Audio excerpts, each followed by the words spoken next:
Estamos ao vivo, boa tarde a todos que estão aqui nos acompanhando em mais uma live do Aprenda a Planejar.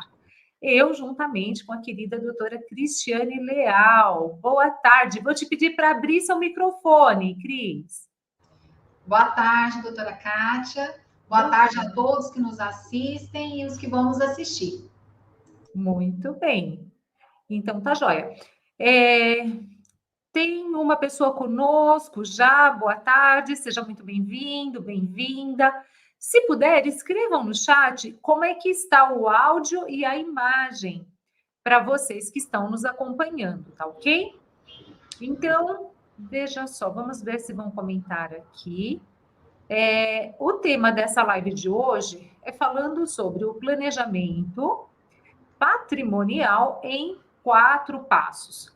Isso é muito bacana, né? A gente conseguir enxergar esse desenho em passos, etapas, seja como for, porque clareia para as pessoas que estão tendo o primeiro contato com isso. E eu vou passar a palavra para você, Cris. E aí você pode iniciar aí falando, né? O que é e por que fazer um planejamento. Então, vamos lá, vou começar. Esse é o primeiro passo, né? O primeiro passo é a gente entender do que se trata e por que é tão importante a gente planejar. E aí, antes de começar, eu queria pedir para quem está aí nos assistindo, me dizer se vocês me ouvem bem. Porque o som, a princípio, parece que estava baixo. Eu queria confirmar com vocês se está tudo certo, tá? Vou falando aqui, aí vocês nos dão um feedback. Então, entender o que é e por que planejar é o primeiro passo. E por que é o primeiro passo? Eu vou explicar para vocês. Eu tive a curiosidade de buscar no dicionário o significado da palavra planejar. E aí tinham vários significados lá, mas tinha um que casava assim muito bem com o tema da nossa live. E lá na definição dizia assim: planejar consiste em executar algo de forma antecipada. O planejamento, gente, ele serve para orientar a tomada de decisão da gente. E com isso as nossas ações futuras, entendem? Com ele, você vai estabelecer objetivos e você vai traçar um curso de ação para alcançar esses objetivos de forma efetiva. Então, quando a gente planeja, a gente consegue identificar ali as nossas necessidades e quais os recursos que a gente tem disponíveis naquele momento. Então, com isso, a gente também consegue avaliar cenários futuros, né? E consegue tomar decisões que vão levar a resultados positivos. E quando eu falo sobre planejamento, Kátia, a Kátia sabe, eu sempre recordo essa história com ela, né? Eu gosto de contar uma história que aconteceu com uma amiga minha. Eu tenho uma amiga que ela passou o maior perrengue numa viagem que ela fez, né? O que aconteceu? Ela decidiu fazer uma viagem ali de última hora, porque ela queria aproveitar um feriado. E, claro, a viagem não estava planejada, foi uma decisão de última hora. Então, ela foi olhar lá o preço de passagem aérea, e aí, gente, vocês imaginam, véspera de feriado, o preço que não estavam essas passagens, né? Ela pagou caríssimo pelas passagens aéreas. Tá tudo bem, foi lá. Quando ela chegou na cidade, os bons hotéis também já estavam todos lotados. E aí ela acabou ficando num hotel bem ruimzinho, com preço de hotel 5 estrelas. Mas era o que tinha. Então, bora para o hotel ruimzinho. E aí, ela também não conseguiu locar carro. Pagou caro pelo deslocamento nos lugares que ela queria ir, porque não tinha essa possibilidade.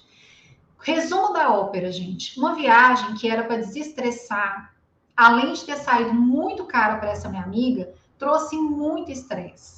E aí, eu estou falando aqui de uma viagem que não foi planejada. Mas essa ideia, essa percepção, ela serve para tudo. A falta de planejamento, ela traz problemas, ela traz prejuízos em todas as áreas da nossa vida, inclusive a nossa vida financeira. Só que mesmo sabendo disso, muitos de nós não seguem, seguem a vida aí sem planejar, não é verdade? Continuam tocando barco e aceitando as coisas que acontecem como se fosse um fato, né? Agora, se é assim com assuntos em que nós temos consciência da importância de se planejar, gente, imagina para aquelas que a gente não tem. E é o que acontece com o planejamento patrimonial e sucessório das famílias. As pessoas, elas não têm ciência, na maioria das vezes, dos percalços, dos prejuízos em não se planejar. E por isso mesmo, eu e a doutora Cátia, nós estamos aqui o tempo inteiro usando as redes sociais para levar informação às famílias brasileiras, para levar educação patrimonial. Você precisa saber dos riscos que o seu patrimônio corre quando você não realiza um planejamento patrimonial. Você precisa saber dos custos que a sua família vai arcar num possível inventário, porque vão ser pesados para elas. Você precisa entender quais tributos vão ser cobrados e quais as estratégias que a lei permite que você utilize para reduzir essa tributação. E tudo isso passa pelo planejamento. Inclusive, quais instrumentos você pode utilizar nesse planejamento, não é mesmo, Kátia? Você podia falar para eles, né? Hoje, no Brasil, quais são esses instrumentos que a gente tem para fazer o planejamento patrimonial e sucessório das famílias? Sem som, abre o microfone. Obrigada. Perfeito. Falo sim, e sobre quais são aí as estratégias possíveis, mecanismos disponíveis, e também vou dar aqui uma pincelada sobre as vantagens e desvantagens em cada uma delas. Então, aproveitando esta fala, né, do significado da palavra planejar, foi bem colocado aqui que é uma ação a ser tomada antes. Então, estamos falando de uma ação preventiva. A pessoa pode decidir não fazer nada, e até de uma forma planejada, né? Pensando no patrimônio, não, decidi, não vou usar nenhuma estratégia dentro do que a lei possibilita, e no futuro, quando eu não estiver mais aqui, eu já conheço o cenário, eu já sei quais são os números, né, de um inventário, e que a minha família, os meus filhos, eles terão que suportar. E isso também pode ser feito, a decisão é de cada um. É certo que, quando se toma uma das medidas de forma preventiva, é razoável que aquela distribuição do patrimônio ela aconteça como você quer, né, como você deixou estabelecido, e, naturalmente, contando com uma economia, porque foi feito antes, então você consegue se beneficiar com estratégias tributárias. Pois bem, então, quando nós falamos em estratégias para o planejamento patrimonial e sucessório, algumas medidas, elas são bem conhecidas, que são elas: um testamento, uma doação direta dos bens com reserva de usufruto. Muitas pessoas têm falado de seguro de vida, porque também, diante, né, da ciência, do alto custo que o inventário tem, então é comum as famílias hoje já quererem preservar um valor, ou resguardar ali os filhos, ainda que seja com o prêmio ali de um seguro, para suportar aquelas despesas tão elevadas. Então, essas são algumas das medidas utilizadas pelas pessoas, por aqueles que já estão despertos para a dor, para o problema, o grande problema que é o inventário. Então, olha, eu não quero que meus filhos passem por isso, então não quero também que tenham conflitos ali em virtude da partilha dos bens, e aí eles começam a lançar mão destas medidas. Mas aí é importante considerar o quão eficaz é essa alternativa que você vai lançar mão, tá bem? Então, por exemplo, falando de uma medida muito comum, tradicionalmente utilizada pelas famílias, que é a doação direta dos bens com a reserva de usufruto para o doador, ela é eficaz no sentido de que não será necessário inventariar. Porque uma vez que você doou, está doado. Se você doou todo o seu patrimônio, você não terá mais bens em seu nome, por isso não será necessário mesmo um inventário. Agora, o que nos resta saber num contexto de análise econômica, será que a doação vai gerar um benefício econômico, financeiro para aquela família? Não vai, porque a doação ela é bem cara. A base de cálculo para tributar essa doação é a mesma que é utilizada no inventário, então ela acaba pesando para a família. Mas eu nem acho que esse é um dos piores reflexos aí da doação. O que tem de muito ruim na doação é que aqueles patriarcas ali, as pessoas que doaram, elas vão perder o controle, a liberdade de dispor daquele bem. Se ela doou, está doado, não dá para voltar atrás. E se no futuro ela decidir vender, ela vai depender da assinatura dos filhos, e se eles forem casados, dos cônjuges também. Então, isso sim eu acho que é muito ruim. Uma outra medida foi falada aqui acerca do seguro. Gente, está tudo certo, nada contra o produto seguro de vida. Ele é fantástico.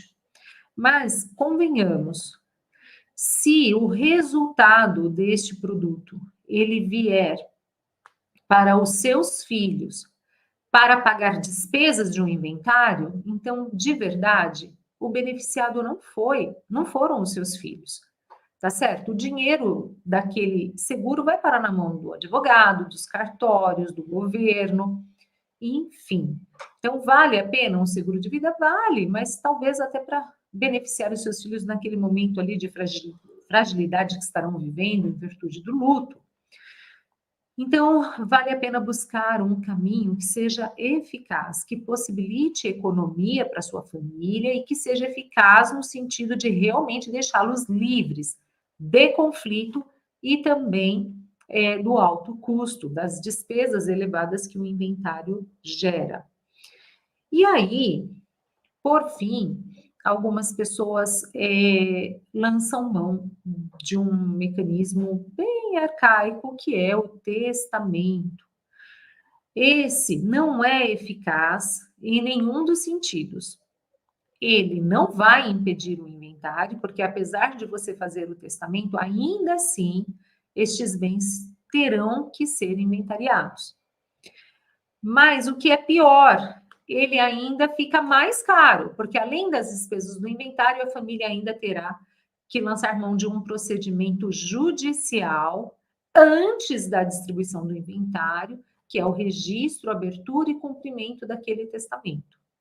E o testamento, gente, ele é uma ilusão achar que ele vai livrar a sua família de conflitos. Não vai, porque certamente aquele herdeiro que se sentiu lesado com a distribuição dos bens, ele vai querer alegar que não é válido aquele documento, que no momento que o testador expressou a vontade dele, ele não estava lúcido, ou que ele foi coagido, e por aí vai. Então, esse procedimento que antecede ao inventário, denominado aí RAC, ou Registro, Abertura e Cumprimento de Testamento, é justamente para validar aquela disposição de última vontade da pessoa falecida. Só que é nesse momento que abrem-se as portas para discutir, né, a validade daquele documento. Então, não entendemos que seja eficaz.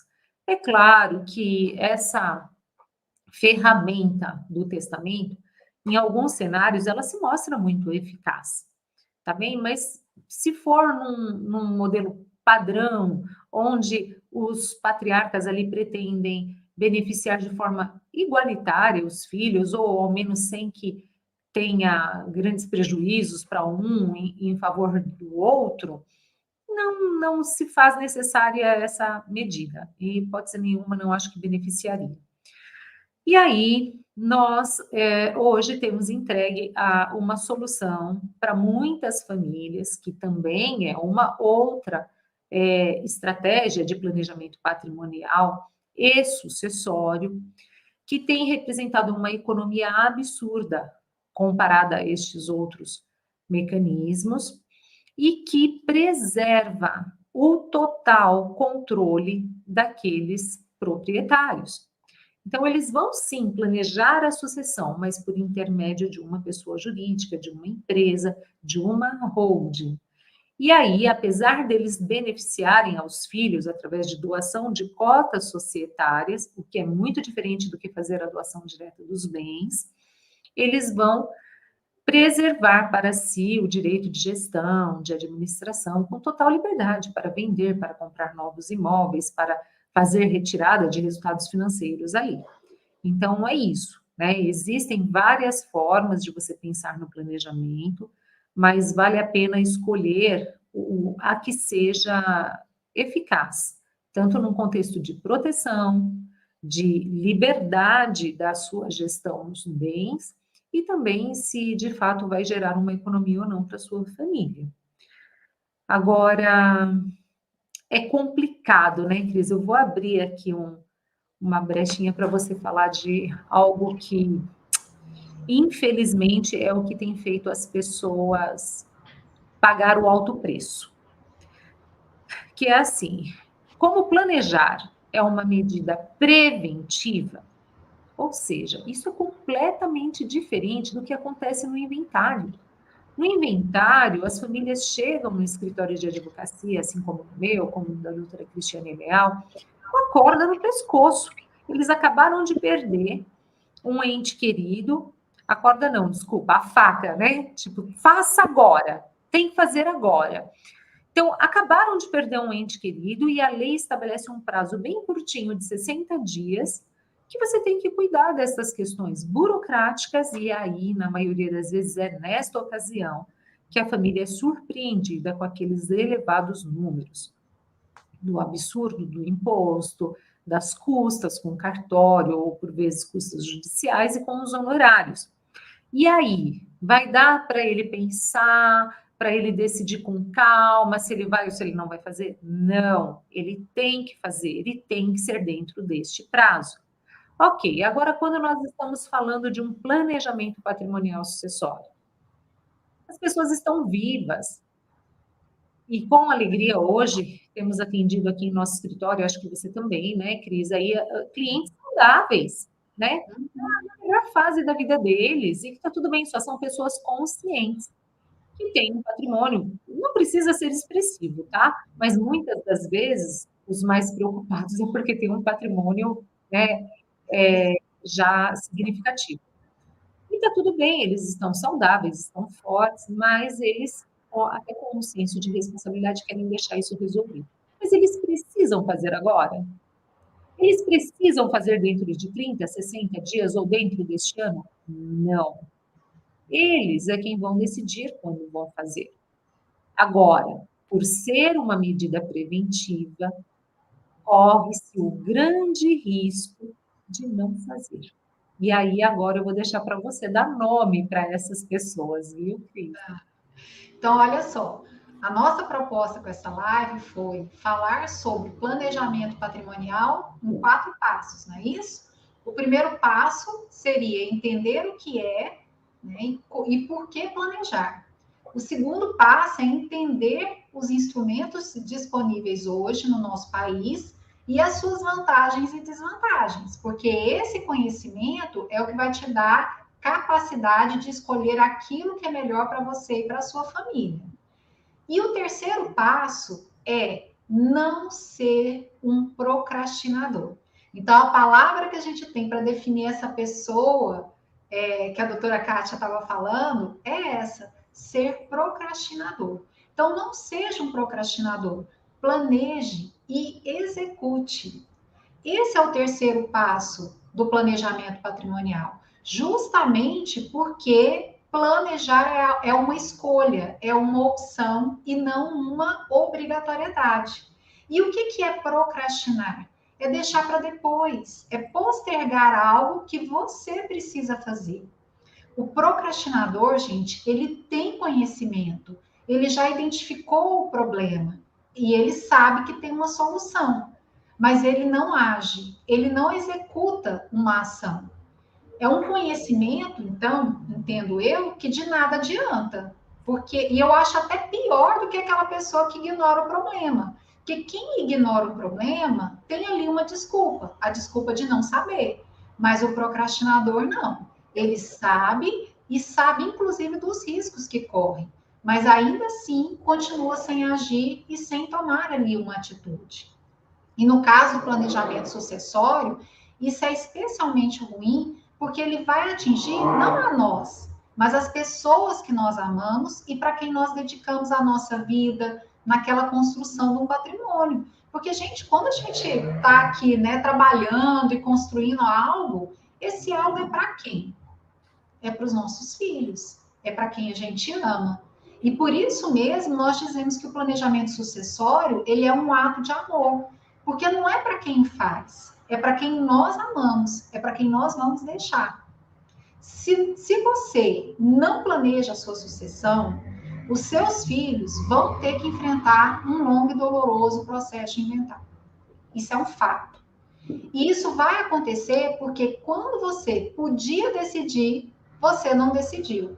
E aí, meu amigo, minha amiga, se você não usou a sua prerrogativa, o Estado vai decidir por você. E aí a sua família vai ter que fazer o inventário e vai ter que pagar caro por ele. Então, gente, busque conhecimento sobre o tema. E hoje isso é tão fácil, né, doutora Kátia? As redes sociais estão aí democratizando o conhecimento. Mas olha só, não se contenta só em saber sobre o assunto. Procure um profissional da área e coloque em prática o seu plano de ação para proteger ali o seu patrimônio e a sua família. E aí, falando em família, Kátia, é importante envolver a família no processo, não é mesmo? A gente Sim, podia conversar com ele sobre isso, a necessidade de envolver essa família no processo, porque isso seria o nosso quarto passo. verdade. Isso mesmo. Lembrando que existe uma questão cultural também, não é, Cris? Olha só, hoje ainda, por vezes, conversando com as pessoas, elas falam assim: ai, não, não gosto nem de pensar, não quero nem pensar quando eu faltar. Não quer, mas precisa. Né? Por vezes, eu já cheguei a ouvir a pessoa: ai, credo, eu vou começar a falar disso, será que eu vou morrer? Já ou agora? Morrer todos vamos. Então, é necessário ter este entendimento. Não cabe aqui esse tipo de mentalidade. Temos que ter um senso de responsabilidade.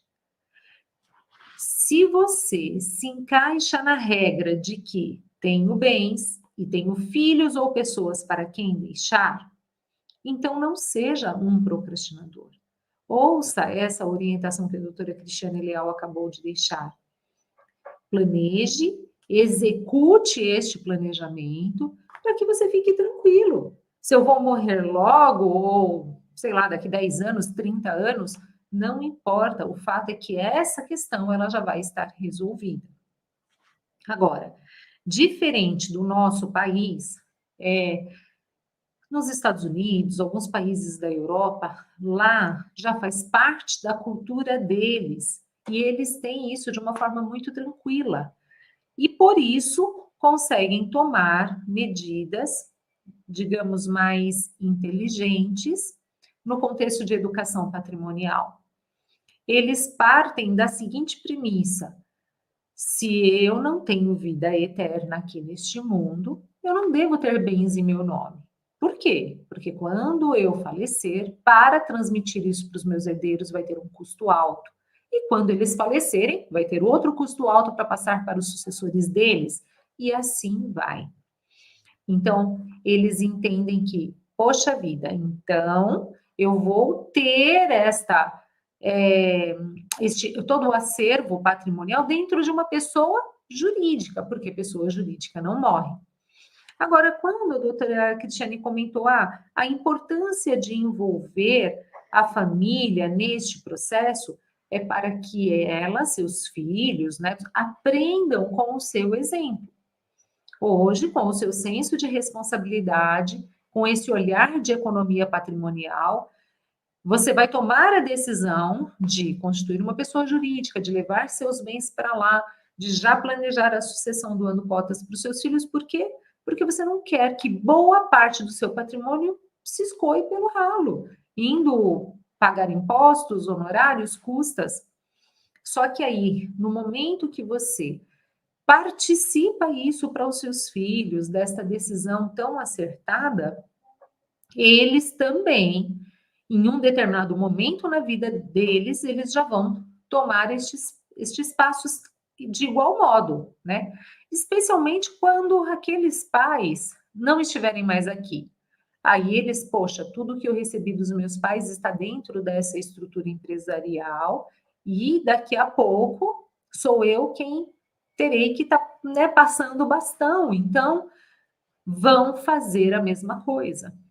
Hoje nós estamos realizando um trabalho de formiguinha, mas eu espero, né, que num prazo curto a gente já veja o reflexo deste trabalho e o inventário deixando de ser a regra no nosso país. Porque, fulano morreu, é mesmo, e você fez inventário? Não, não foi preciso, porque o meu pai já tinha deixado uma holding.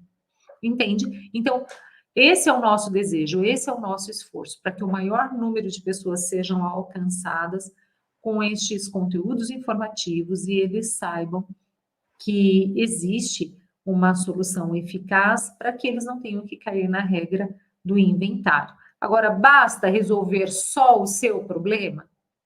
Não, aliás, o problema ele não é seu, né? Ele é dos seus filhos, tá? Com você tá tudo bem, você batalhou, conquistou seu patrimônio, tá pago, tá tudo bem, você não precisa dessa solução. Como foi dito aqui, ela é um ato de amor em prol dos seus filhos ou daqueles a quem você queira beneficiar. Mas basta esta atitude só da sua parte?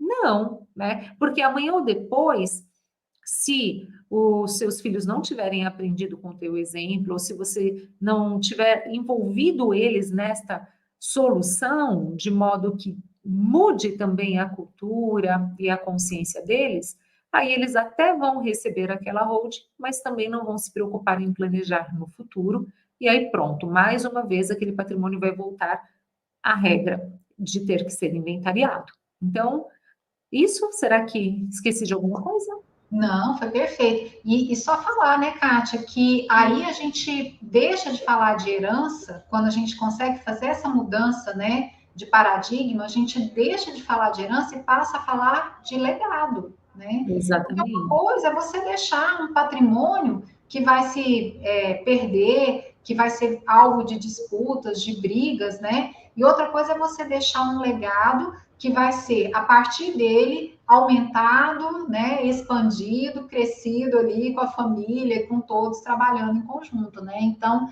eu acho que é isso, é a gente começar a pensar em ter um legado e não uma herança, né? Verdade.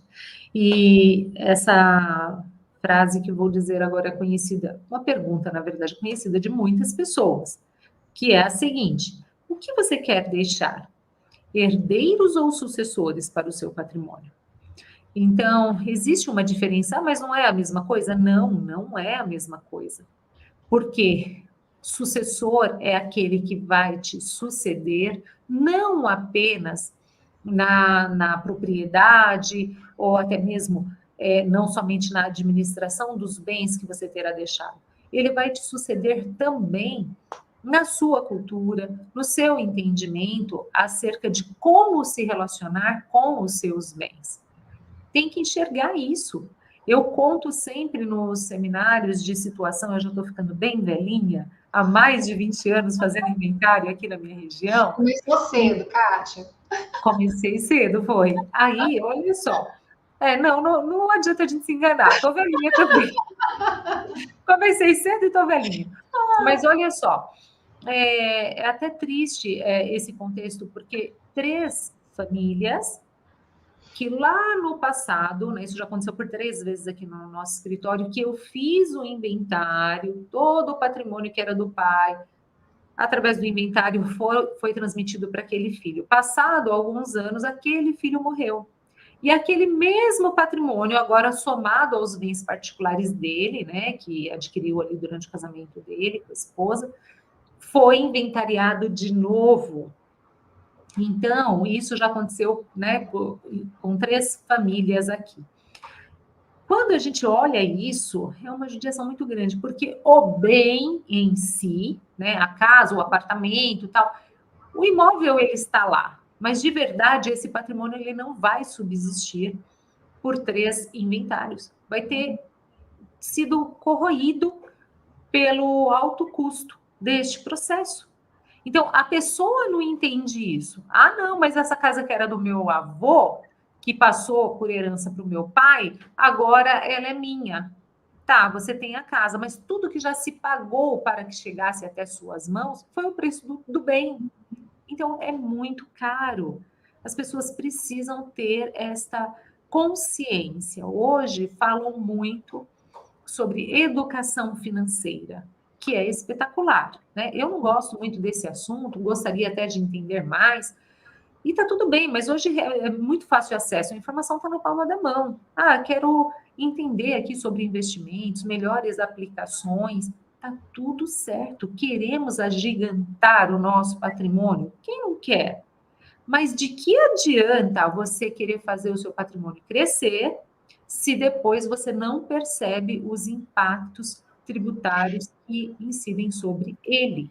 Uma coisa é a educação financeira para você ganhar mais ou fazer melhorar a rentabilidade sobre os seus bens, e outra coisa é você ter uma educação patrimonial para que todas as incidências aí de o que for necessário não venha a dilapidar este patrimônio. Porque se você não tiver esse olhar, de nada adiantou ganhar, não é mesmo? Ganhou para depois, né? Então é isso, né? Espero ter contribuído. Quem está acompanhando a gente aí, por favor, podem escrever no chat, deixar comentários, dúvidas, sugestões, né, de temas para nós trazermos nas próximas quintas-feiras. Isso. E lembra sempre agora, viu? Quando falar em planejamento patrimonial, precisa pensar nesses 4 passos, não é isso? Entender a importância de planejar, entender os instrumentos, não procrastinar e envolver a família. Exatamente, muito bem. O Então, Kátia, também. não teve Pode... nenhuma dúvida não, né? Não, não teve. Eu acho que era bom, né, conversar com o pessoal, porque a semana que vem não vai ter Aprenda a Planejar por causa do feriado, né? É mesmo, esqueci. E aí, na outra semana, a gente já está naquele processo de palestra, de seminário, né? Convido o pessoal. Bem lembrado. Bom, então vai demorar um tempinho agora para a gente estar de novo aqui ao vivo com vocês. Próxima quinta-feira, feriado. Na outra quinta-feira, estaremos em uma semana de evento. A doutora Cristiane Leal vai realizar uma palestra. Vai ser dia 15. 15. Muito bem. E nesta semana, que será a semana do Dia dos Namorados, eu vou estar realizando seminário em todos os dias. Teremos aula de segunda, vai começar no dia... Na verdade, um seminário é 13, 14 e 15. Mas na segunda-feira eu já quero... começar ali um aquecimento. Mas aí quem está aqui com a gente ou nos acompanhando pelas redes sociais, fiquem atentos que vai ser depois disponibilizado, geralmente na descrição ou na bio, o link para vocês participarem das aulas. Elas são muito, muito enriquecedoras. Vai beneficiar a você, vai beneficiar a sua família. Então, se puderem, estejam presentes, nos prestigiem, a mim, doutora Cristiane, não importa, né? O resultado será certamente gratificante aí para vocês. E para a gente, né? Contar com a presença de vocês, nem se fale. Com certeza. A gente espera vocês. Então, tá bom. Um forte abraço, gratidão a todos vocês que estiveram conosco e para você também, Cris. Beijão. Beijo. Um abraço aí para todo mundo. Até mais. Boa tarde. Tchau, tchau.